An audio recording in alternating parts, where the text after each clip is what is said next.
My name is Rahul. I work as an office assistant at a small trading company. My salary is 31,000 taka a month. Not much, but enough to survive, or so I thought, until I actually sat down and counted what, being poor, was quietly costing me every single year. I have a colleague. His name is Tanvir. We joined the same office on the same day, 5 years ago. Same designation. Same salary. We even sit 2 desks apart. Today, Tanvir has almost 2 lakh taka saved. I have nothing. Worse than nothing, I still owe money to 2 different people. Same income. Completely different outcome. For a long time, I thought Tanvir was just smarter than me, or luckier than me. But the truth is simpler and harder to admit. I was paying a tax that Tanvir never had to pay. Nobody wrote this tax into any law. No government collects it. But it quietly drained more money out of my pocket than almost anything else in my life. I call it the poverty tax. And this is the story of how it took 5 years away from me, until I finally understood what was happening. It started with something so small I barely noticed it in the beginning. My salary comes on the 2nd of every month. But my house rent goes out on the 1st. So every single month, for 1 or 2 days, my bank balance would dip below zero, just for a day, until my salary landed and covered it. To the bank, that one day was an opportunity. Every time my balance went negative, even by 500 taka, even for a few hours, the bank charged me a service fee. Not proportional to what I owed. A flat charge every time it happened. Some months it happened once. Some months, because of an unexpected expense, it happened 2 or 3 times. Small amounts individually, but by the end of the year, I had paid several thousand taka, just for the crime of running short for a day or 2. Tanvir never paid a single one of these charges. Not because he was more disciplined than me. He simply kept a small cushion, about 3,000 taka, sitting untouched in his account at all times. That cushion cost him nothing. It just sat there quietly, protecting him. I didn't have 3,000 taka to spare. So instead I paid, every year, to not have it. Then came the deposits. When I first rented my apartment, the landlord asked for 2 months' advance, on top of the current month's rent. That's standard here. But because I had no prior rental history and no reference from a previous landlord, he also asked for an extra, security, amount. Money that earns me nothing. Money that just sits there, proving I'm trustworthy until, maybe, I get it back when I move out. The same thing happened when I applied for a new internet connection.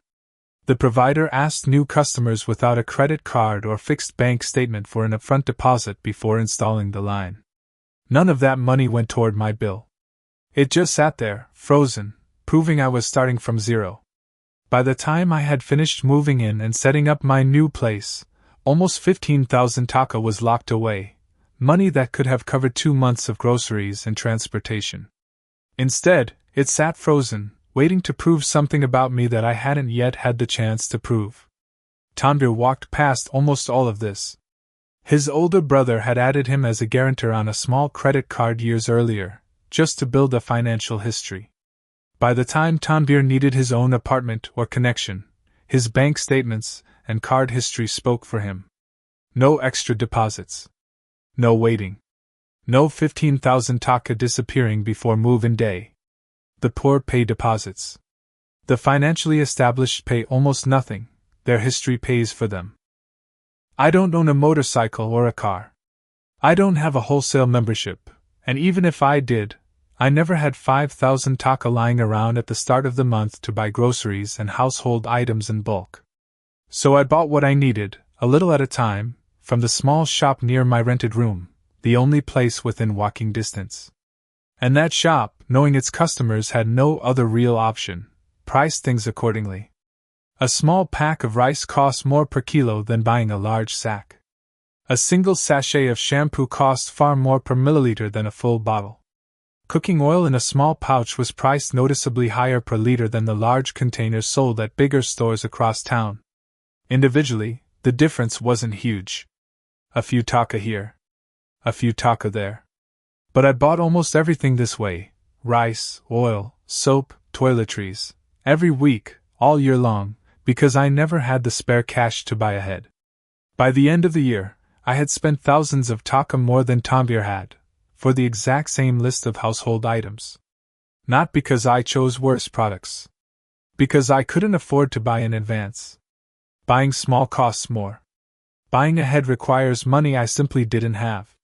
Then, in my 4th year working in the city, my old motorcycle, the one thing that got me to work and back, broke down. The mechanic said the engine needed real repair work, something I couldn't avoid. I didn't have the money saved. Not in a bank account, not anywhere. So I did what felt like my only option. I'd borrowed from an informal lender near my neighborhood, the kind who doesn't ask for paperwork, just a promise and a deadline. I borrowed a small amount. Within a month, I had to pay back noticeably more. The interest was steep, far steeper than any bank would ever charge, but it was the only door open to me at the time. I couldn't pay it all back on the first deadline. So I paid a fee to extend it. Then again. By the time I finally cleared that debt, the original amount had grown by nearly half again. That same year, Tanvir's motorcycle broke down too, a similar repair, a similar cost. Tanvir simply transferred money from a small savings account he'd been quietly building for 2 years, a few hundred taka set aside automatically every month, money he barely noticed leaving his account. He paid the mechanic. Fixed. Done. No extra interest. No stress. No informal lender involved. The emergency was almost identical. The outcome wasn't even close. No savings means no options. And no options means paying the highest possible price when life doesn't wait for you to be ready. One evening, after I had finally cleared that informal loan, I sat down with a notebook and actually added everything up. The bank charges. The extra deposits. The markup on everything I bought in small quantities because I couldn't buy ahead. The interest on that emergency loan. The total shocked me. Tens of thousands of taka, in a single year, gone. Not because I made reckless decisions. Not because I spent carelessly. Because I had no cushion, and every gap in that cushion had a price attached to it. That night, I finally understood something. This poverty tax wasn't punishing me for being poor. It was punishing me for having no room to breathe. So I changed one thing. Not my job. Not my salary. I started saving a small, fixed amount from every single paycheck, automatically, before I could spend it, into an account I promised myself I would never touch, no matter what happened. It wasn't much. Some months it genuinely hurt. Some months I almost stopped.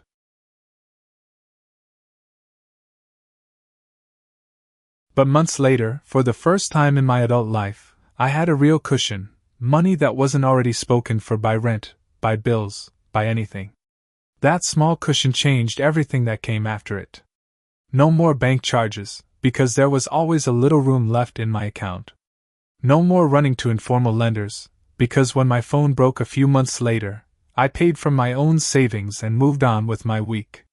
Slowly, my financial history began to improve, not because I did anything dramatic, but because paying every bill on time, every time, was finally possible.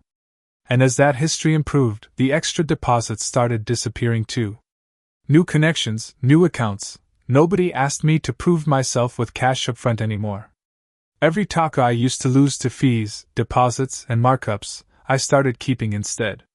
And once those leaks were finally sealed, I began doing something I had never had room to do before, setting aside a small amount every month, not just for emergencies, but for the future. Tanvir and I never earned different salaries. We never had different job titles, or different levels of intelligence, or different amounts of effort at work. I simply paid a tax that Tanvir never even knew existed, a tax charged in bank fees, in security deposits, in marked up prices, in emergency loan interest. A tax that exists specifically because I had no buffer to fall back on. The poverty tax isn't a punishment for bad decisions. It's the price of having no room to breathe. And the first way out of it was never a bigger salary. It was a small cushion, saved slowly, and never touched. Save something small. Break the cycle.